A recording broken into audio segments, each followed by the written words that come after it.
Stage पे तशरीफ़ फरमा मुअज़्ज़ज़ व मुअक्कर उलमाए किराम,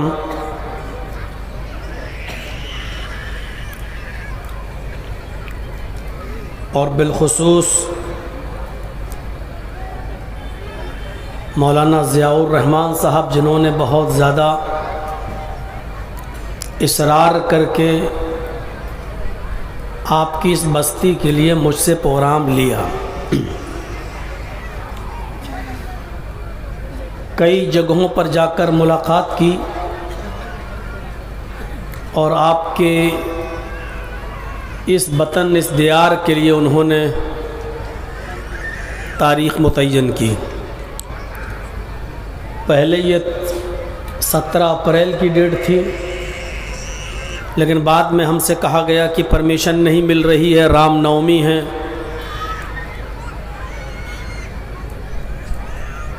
एक दिन बढ़ा दीजिए या एक दिन पीछे कर दीजिए। उसके बाद मैंने एक दिन बढ़ा दिया और नतीजा ये निकला कि मुझे एक दिन पहले ही यहाँ आना पड़ा, क्योंकि मेरा प्रोग्राम जो 17 तारीख़ खाली हुई, इतना जल्दी कोई लेने के लिए तैयार ही नहीं हुआ।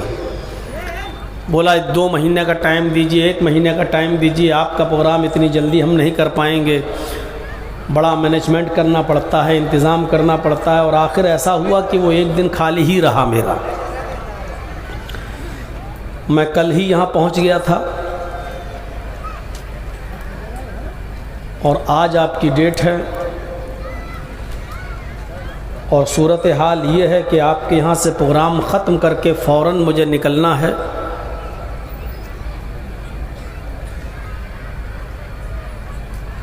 मेरे जो वालिद साहब हैं आपके यहाँ, जिनको पिताजी बोलते हैं, वालिद मोहतरम की तबीयत फिर ख़राब हुई है। उधर से वो चल रहे हैं इटावा से लखनऊ के लिए, और इधर से मुझे जाना है। कल फिर उनको मुझे एडमिट करना है, सारे ट्रीटमेंट कराना है, और इस वक्त थोड़े से सीरियस हैं। दुआ कीजिए अल्लाह उनको शिफा अता फ़रमाए, और जितने लोग बीमार हैं अल्लाह उन सबको शिफाए कामिला और आजिला अता फ़रमाए।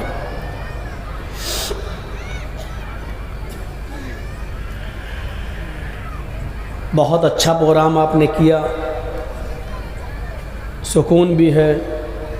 आम तौर पर जलसों में इतना सुकून मिलता नहीं है। जहाँ इतनी अच्छी तादाद हो सुनने वालों की, तो वहाँ शांति नहीं रहती है। और मैं समझता हूँ इसकी असल वजह यह है कि आप लोगों ने अपने इजलास में कोई मेला नहीं लगाया है। वरना आम तौर पर जहाँ मेले लगते हैं तो वहाँ बहुत ज़्यादा ख़राबियाँ होती हैं, बेपर्दगी भी होती है, शोर शराबा भी होता है, और आवारा लड़के और लड़कियों का घूमना और फिरना भी होता है। मैंने आवारा का शब्द जानबूझकर इस्तेमाल किया है, क्योंकि जो जलसा सुनने आएगा वो जलसा ही सुनेगा, और जो जलसा नहीं सुनेगा वो आवारा गर्दी ही करेगा, उसको कोई मतलब नहीं होता है। तो ये बहुत अच्छा सिस्टम आपने किया है। अल्लाह आपको जज़ाए खैर दे कि आपने मेले का इंतज़ाम नहीं किया है। भले ही औरतों की तादाद कम रहे, ये ठीक है, क्योंकि अक्सर औरतें मेले की वजह से आती हैं, जलसे की वजह से नहीं आती हैं। चूड़ी ख़रीदने आएंगी, जलेबी ख़रीदने आएंगी, लिपस्टिक ख़रीदने आएंगी, अपने बच्चों को गुब्बारे बैलून दिलाने आएंगी, और उसके बाद में चली भी जाएंगी घर। चलिए, इतना सुधार आपने किया है। अल्लाह करे आइंदा भी जो जलसे हों वो बग़ैर मेलों के हों। भले ही तादाद थोड़ी कम रहे, लेकिन खुराफातों से आप बच जाएं, ये बहुत बड़ी बात है। अल्लाह ताला हम सबको खुराफातों से बचने की तौफीक अता फ़रमाए। रात के तकरीबन 11:15 बजे तक आपने इस जलसे को सुना, और लोगों से भी सुना, अच्छी तकरीरें हुई, और मुझे भी बता दिया गया था कि 11:30 और 12 बजे के बीच में आपका टाइम रहेगा। मैं मुतमईन भी था, वैसे आम तौर पर बंगाल के प्रोग्राम 12 बजे 12:30 बजे ख़त्म हो जाते हैं। ठीक है, अगर थोड़ा और बढ़ जाए तो इसमें कोई बुराई की बात नहीं, लेकिन पूरी रात का प्रोग्राम चले ये ठीक नहीं है। झारखंड और बिहार वगैरह अभी इन बुराइयों से नहीं निकल पा रहे हैं। अल्लाह ताला उनको भी इस बुराई को ख़त्म करने की तौफीक अता फरमाए। होता यह है कि 12 और 1 बजे पूरी रात जहाँ जलसा चलता है तो ठीक आधा घंटा 1 घंटा पहले फजर से प्रोग्राम ख़त्म होता है और लोग जाके अपने घरों पे बिस्तर पे जाके सो जाते हैं और नतीजा ये निकलता है कि फजर की नमाज से लोग कोसों दूर रहते हैं। तो रात भर तो हम जागे लेकिन फजर से पहले सो गए। आपने शायद सुना होगा वो वाक़या कि एक सहाबी थे, उन्होंने रात भर इबादत की, रात भर वो जागते रहे और फजर की जब अजान हुई तो वो थोड़ा सा कमर सीधी करने के लिए लेट गए कि चलिए अभी जाते ही नमाज़ पढ़ते हैं, अल्लाह के नबी के पीछे जमात की नमाज़ पढ़ेंगे, फजर की नमाज़ जमात के साथ अदा करेंगे।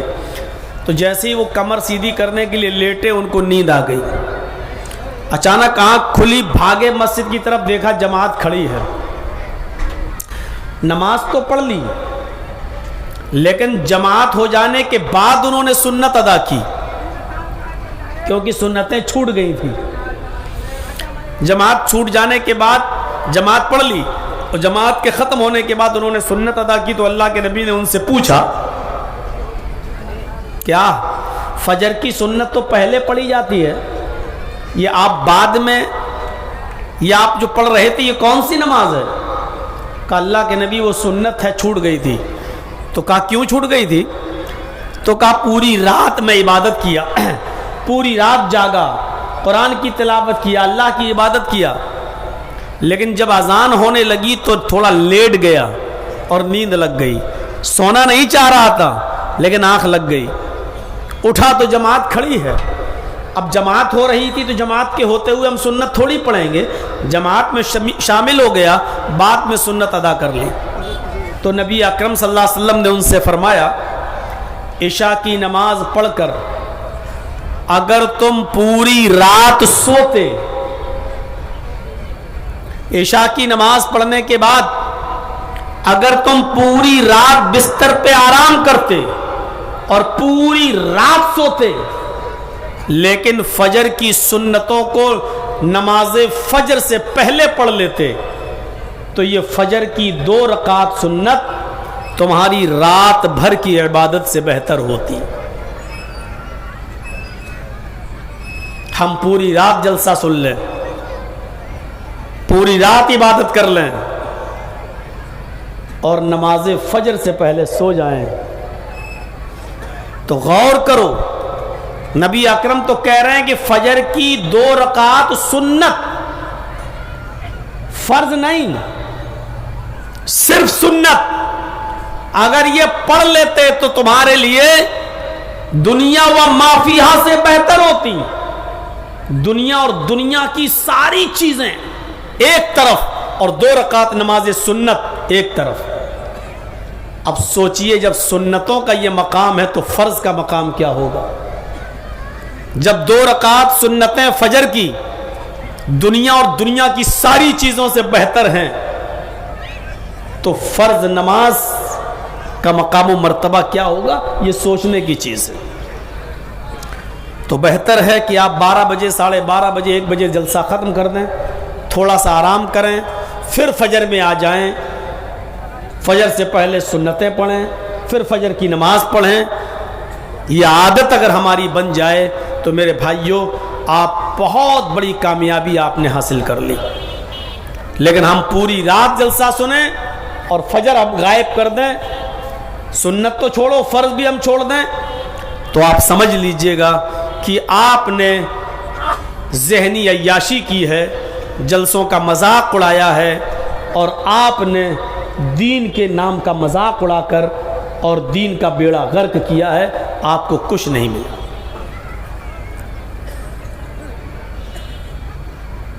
रमज़ान का महीना अब जा चुका है, खैरों बरकतों का वो महीना हमसे रुखसत हो चुका है। अब हर मुसलमान को गौर करना है कि रमजान के बाद हमारे ऊपर क्या जिम्मेदारियां आयद हो रही हैं। रमजान के रोजे जिन लोगों ने रख लिए पूरे 30, ये बहुत बड़ा कमाल नहीं किया आपने, हमने इन 30 रोजों की हिफाजत आप कितनी कर रहे हैं पूरे साल, ये बड़ा कमाल है। जिम्मेदारी अब आयद हो रही हमारे और आपके ऊपर।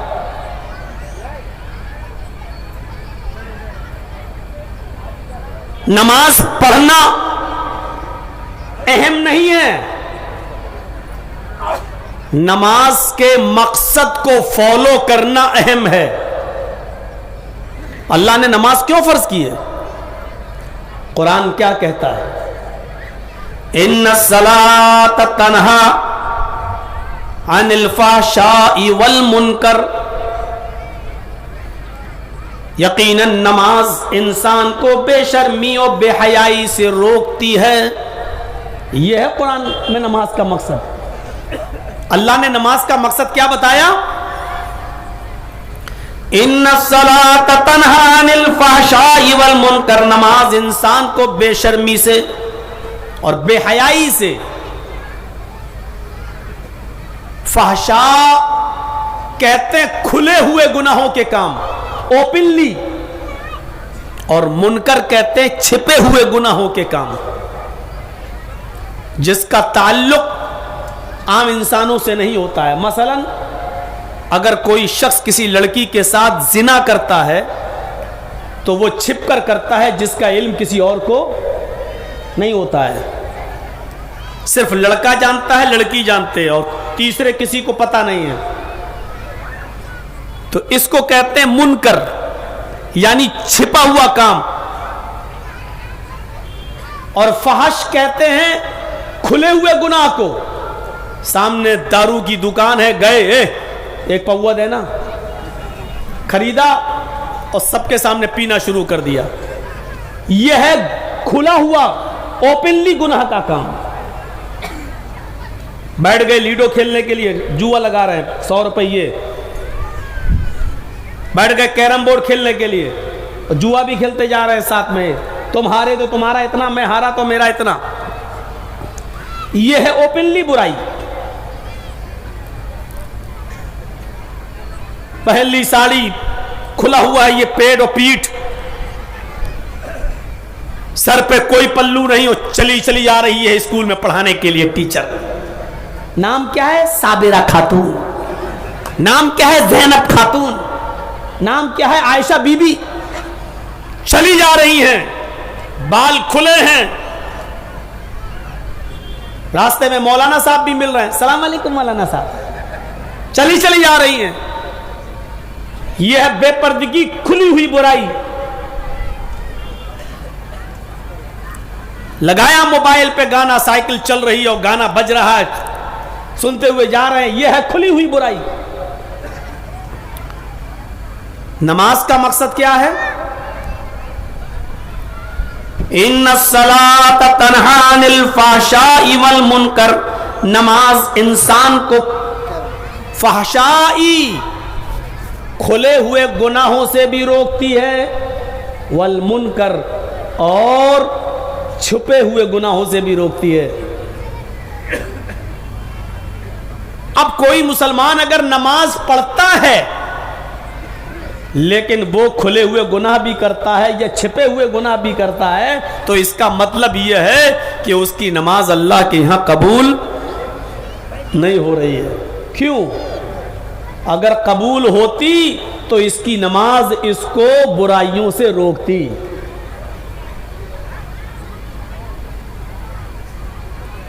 हाफिज इब्ने कसीर ने इस आयत की तशरीह में तफसीर इब्ने कसीर के अंदर लिखा है, किसी शख्स को अगर यह मालूम करना हो कि मेरी इबादत कबूल हो रही या नहीं, मेरी नमाज कबूल हो रही या नहीं, तो इसका पता कैसे लगाएगा?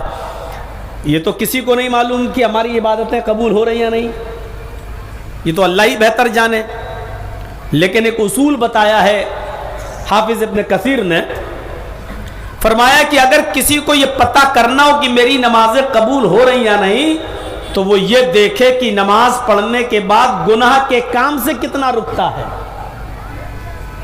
अगर वो गुनाह के काम से रुक रहा है तो ये उम्मीद रखे अपने दिल में, ये उम्मीद रखे अपने दिल में कि इंशाअल्लाह मेरी नमाज अल्लाह के यहां कबूल हो रही है, क्योंकि नमाज जब से मैं पढ़ता हूं मैं गुनाहों के इससे बच रहा हूं। और अगर नमाज पढ़ता जा रहा है, सूद ब्याज खा रहा है, नमाज बढ़ता जा रहा है, बैंक से इंटरेस्ट ले रहा है, नमाज पढ़ता जा रहा है, लॉटरी खरीद रहा है, नमाज पढ़ता जा रहा है, शादी में जहेज मांग रहा है, नमाज पढ़ता जा रहा है, मोटरसाइकिल की डिमांड भी कर रहा है, नमाज पढ़ता जा रहा है, जुआ खेल रहा है, नमाज पढ़ता जा रहा है, शराब भी पी रहा है, नमाज पढ़ता जा रहा है, लड़कियों से मोबाइल पे बात भी कर रहा है, नमाज पढ़ता जा रहा है, उसके चक्कर 2-2, 5-5 से चल रहे हैं, नमाज पढ़ता जा रहा है, गर्लफ्रेंड बनाए हुए है, तो फिर वो ये उम्मीद भी छोड़ दे कि अल्लाह के यहां हमारी इबादत कबूल हो रही है। उम्मीद वो लगाए, कबूल हो रही या नहीं ये तो उसको भी नहीं मालूम, लेकिन वो उम्मीद लगा सकता है अल्लाह से खैर की, जो बुराइयों से बच रहा हो कि इंशाअल्लाह हमारी नमाज अल्लाह के यहां कबूल हो रही। मेरे प्यारे साथियों, नमाज का मकसद ही बताया है, इन्ना सलात तन्हा अनिल फ़ाहशाई वल मुनकर, बेशक नमाज इंसान को बेशर्मी और बेहयाई से रोकती है, खुले हुए गुनाहों से भी और बुरे यानी छिपे हुए गुनाहों से भी। ये नमाज का मकसद है।